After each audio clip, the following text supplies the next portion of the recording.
राधे राधे। राधे राधे महाराज जी, आपके चरणों में कोटि कोटि प्रणाम। महाराज जी, आपका सत्संग सुन रहे हैं और प्रयासरत हैं उस पर अपने जीवन में उतारने के लिए। महाराज जी, एक दंपति अपने आध्यात्मिक संबंध को कैसे सुदृढ़ कर सकता है और भक्ति भाग में एक साथ कैसे प्रकृति कर सकता है ताकि उनका संबंध केवल सांसारिक मोह तक सीमित ना रहे बल्कि दिव्य प्रेम पर हाँ, वैसे हमने कई बार इसका उत्तर दिया है, पर फिर इनका आगे कहना चाह रहे हैं कि वो सभी जन्मों में एक साथ रहने का सौभाग्य प्राप्त हो और ये यात्रा यहीं तक सीमित ना रहे। ये मजाक है, ये मजाक है, इसकी पूर्ति कभी नहीं हो सकती। क्यों? क्योंकि हर जीव अलग अलग कर्म कर रहा है। मान लो आपका पति है, उसके अलग कर्म बन रहे हैं, आपका अलग कर्म बन रहा है, और फल दोनों को अलग अलग मिलेगा, दोनों को फल अलग मिलेगा। इस शरीर में अभी आप हैं, और जहाँ इस शरीर का ट्रांसफर हुआ तो हो सकता है वो नर्क जाए, आप स्वर्ग जाओ। अध्यात्म में रहिए, अध्यात्म में रहिए, क्योंकि हम काल के ऊपर अपना अधिकार नहीं रखते। एक गृहस्थी में पति पत्नी रहते थे, तो पत्नी से पति का बहुत लगाव था और पत्नी भजन करने वाली थी, और पति उद्दंड स्वभाव का था, पर उसका पत्नी से बहुत लगाव था। प्राय ऐसा होता भी है। तो पत्नी से उसने कहा कि मैं तुम्हें कभी छोड़ू नहीं, तुम हमें कभी ना छोड़ो।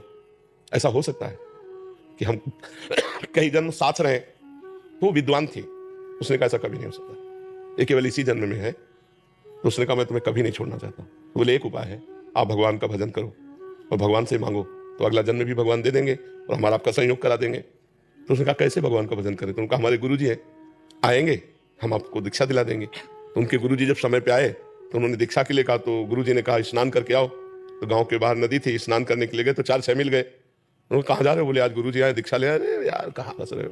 तो वो ऐसे आ गया, उसने कहा हम दीक्षा नहीं लेंगे ऐसे। तो उनका देखो, हमने भी प्रार्थना भगवान से की है कि अगला जन्म कम से कम हमारा तुम्हारा साथ हो, और अगर तुम भजन करते तो हमारी बात भगवान सुन लेते, लेकिन तुम भजन नहीं कर रहे हो, इसलिए मुझे लग रहा है हमारा तुम्हारा साथ इसी जन्म तक है।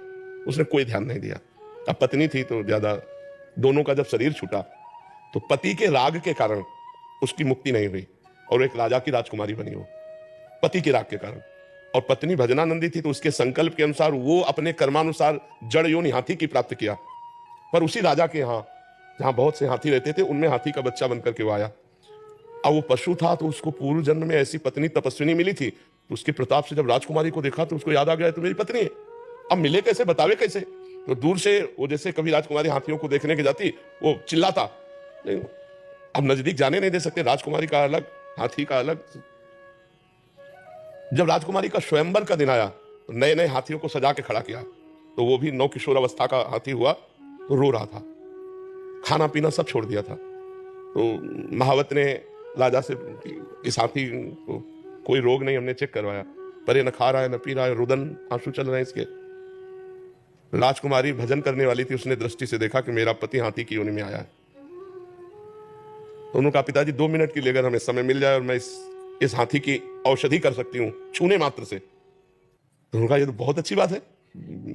नजदीक गई और कान में कहा तू चिंता मत कर, जयमाला तेरे ही गले में डालूंगी, और सुन, पीछे तूने भजन नहीं किया इसलिए हाथी की योनि प्राप्त की। अब अगर तू मेरी बात मान ले, अब राम राम कृष्ण कृष्ण जप ले, तो अब हमारा तुम्हारा मिलन भगवान के यहाँ होगा, क्योंकि अब मैं चूकूंगी नहीं, अब तेरे में नहीं फंसूंगी। तेरे में फंसने के कारण मुझे राजकुमारी जन्म हुआ नहीं, मैं भगवान को प्राप्त हो जाती। हाथी बड़ा प्रसन्न हो गया। रानी जो राजकुमारी थी, बड़े बड़े राजकुमार आए थे, किसी को नहीं। तब सबने मजाक बना दिया कि राजकुमारी पागल हो गई। तब उसने कहा पागल नहीं हुई, और अपने पूर्व जन्म की बात बताकर कहा मैं इसी हाथी के साथ रहूंगी। और वो हाथी को रोज भगवान की कथा सुनाती, भगवान का नाम कीर्तन सुनाती। जब हाथी मरा फिर उसका शरीर छूटा, दोनों भगवान के धाम को गए। तो इसके चरित्र से लगता है कि यदि हम दोनों काफी समय तक साथ रहना चाहें तो भगवान से पास करवाना पड़ेगा। भगवान से भजन कर, दोनों भजन करें और भगवान पास कर दे, तो हो सकता है कि 1-2 जन्म और साथ मिल जाए। पहले अपने सोचने से तो होगा लेकिन, इसलिए नाम जब करें, दोनों भजन करें, तो लंबे समय तक ऐसा हो सकता है कि भगवान कृपा करें, इस बार पति पत्नी रहा, अगली बार वो पत्नी बने, तुम पति बन जाए। भाई कुछ ना कुछ संबंध जो है, हाँ, पर ये नहीं कि बार बार आप पत्नी बनोगी, ऐसा नहीं हो सकता। कुछ ना कुछ संबंध बन सकता है। ऐसे बहुत से पशु पक्षी होते हैं जो हमारे संबंधी होते हैं, हमें बड़ा प्यार करते हैं और हम उनको जान नहीं पाते हैं। कुत्ते के रूप में कई ऐसे होते हैं पशु पक्षी जो हमें बहुत प्यार करते हैं, वो हमसे लगाव रखते हैं। तो ऐसे संबंध होते रहते हैं, पर हम लोग एक दूसरे को पहचान नहीं पाते हैं। तो हमें चाहिए कि इस भगवान से पहचान बढ़ावे और भगवान से प्यार करें, और हमारा अंतिम जन्म हो भगवान को प्राप्त। महाराज जी, आपने एक बार बताया था छिपकली भी बनना पड़ता। हाँ, अब जैसे घर से बहुत प्यार है और आपका अंतिम समय, शरीर छूटने के समय याद आया कि हमारा घर छूट रहा है, तो छिपकली बन करके आओगे आप, और क्या। सांप भी बना। हाँ, सांप भी बनो, घर वाले डंडा मार मार के भगाएंगे। केवल आश्रय तत्व से श्री जी की चरण सेवा मिल सकती है। आश्रय से आश्रय और नाम जप, नाम जप जरूरी है। नाम जप के बिना आश्रय पुष्ट नहीं होगा, और जिसके हम आश्रित होते हैं तभी माना जाता है जब उसका सतत चिंतन होता है। गोस्वामी तुलसीदास जी ने कहा है, बिगड़ी जन्म अनेक की, अब वहीं सुधरे आज हो ही राम को, पहला आश्रय, फिर नाम जप, दूसरी बात, और तीसरी बात त्याजी कुसुमात, गंदी बातें सब, काम क्रोध लोभ मोह मद मत्सर, इनका त्याग कर दो, भगवान का निरंतर नाम जप करो, भगवान के आश्रित रहो, अनेक जन्मों की बिगड़ी अभी बन गई। गुरुदेव, कर्म करते समय अगर माया घसीट रही है तो कैसे? वो कर्म भी भगवान को समर्पित कर दो, जो कर्म किया वो भी भगवान को समर्पित कर दो, तो वो भी भजन हो जाएगा, पर गलत कर्म नहीं।